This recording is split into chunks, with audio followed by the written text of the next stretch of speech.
Here's our motherboard we're going to use. I had to swap this out because they put out a bad BIOS that actually killed the board, but they were able to switch it for me. In the meantime, I didn't want to wait, so I bought a new board, but now I've got this back from them, and it should be 100% operational. I think this board is probably the bare minimum of what I would use for the 8-core I want to put in it, because it does have some heat sinkage. A little bit, right? It has something. And the other really nice thing about this board is you've got a full 4 DIMM slots, which I probably down the road would like to fully expand to 32 gigs, 8 gigs each. What else do I like about this board? I've used it before. It's a perfect square, which, you know, may not impress some people, but I kind of like that aesthetically, that it's a perfect square. It's easy to work with. I don't know. Moving on to our other new product. Really excited about this stuff. Now this is probably, trying to do this with one hand while I'm holding the camera with the other, this is probably the sexiest RAM I've ever held in my own hand. And I say this not having actually owned the Radeon RAM with the Lightning in it.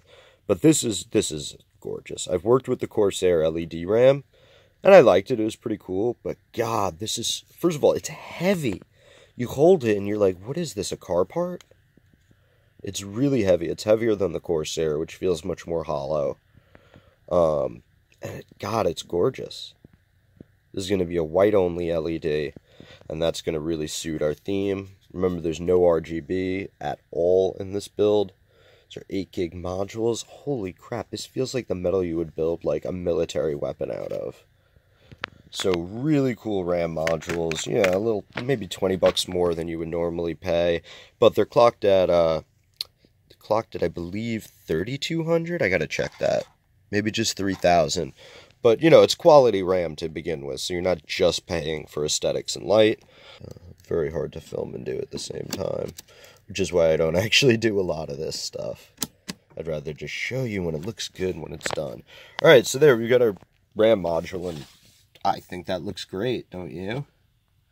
I think it suits the board and the theme, and it's a nice high clock speed for Ryzen. It's got a white light in the front and on the sides, because I love that the side light is going to light the CPU area that's going to have wood grain. And I like that the top has it too, so you can see it from both ways. Very cool. Well, there's our 2 sticks, and boy, that looks even sexier than before. Can't wait to see those on. Alright, so we got our new fancy RAM. That's definitely a cool thing. What else do we have new for this system? We have, don't hate me, a 1300 watt gold rated EVGA power supply.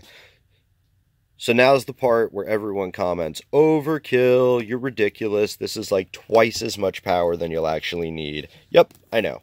But here's why I got it. There's a very good reason.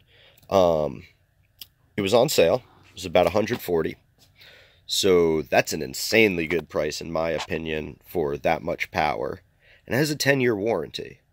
So this is going to be in many, many more builds. This is my power supply for the next 10 years for anything I could possibly think of. The minute a more powerful build comes along, it's coming out of this and it's going in that. Couldn't really say no to that for a power supply with a 10-year warranty and this kind of performance. Fully modular too, of course. It's a big long one, but this chassis should fit it. And I think we'll be in good shape. Alright, next item. Be my favorite one. You see I've already opened it.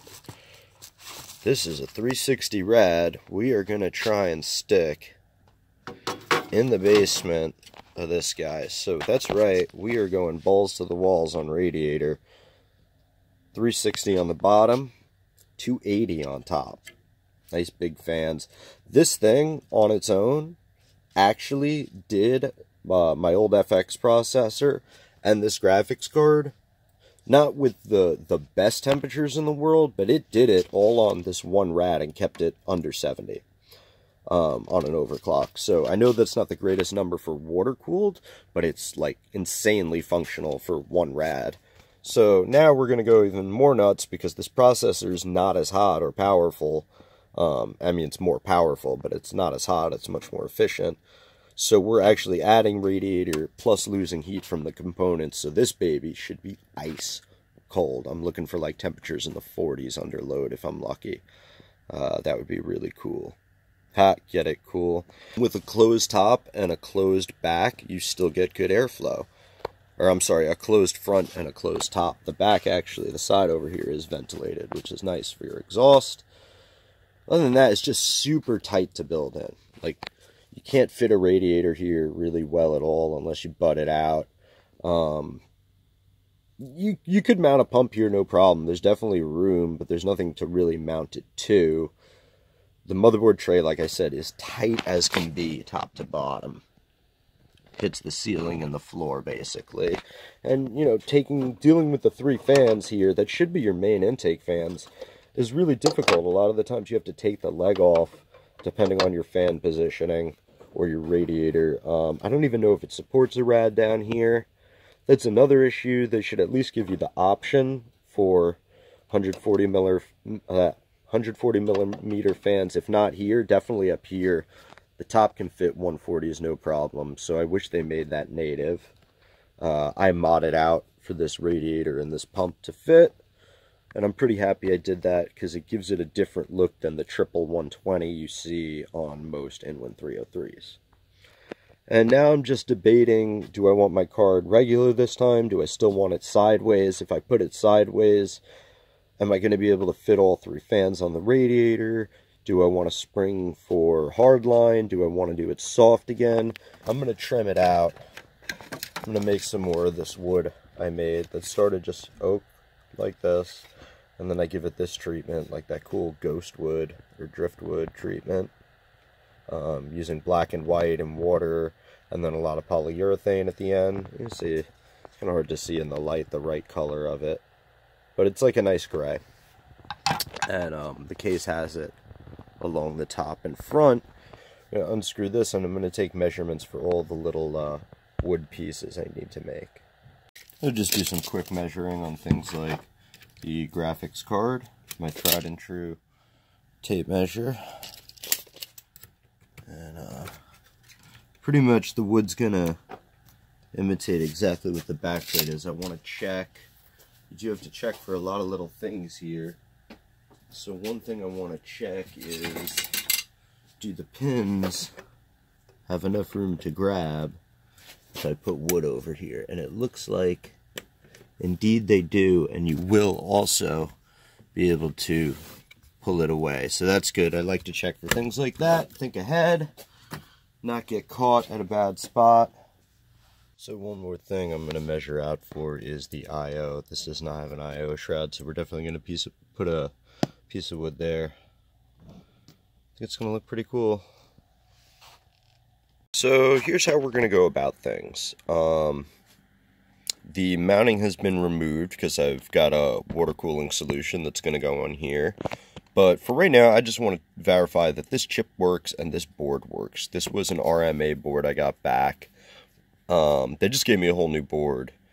But technically, I've never really tested it. So I'm going to want to know what's up before I commit on all the water cooling stuff. Just want to make sure things work.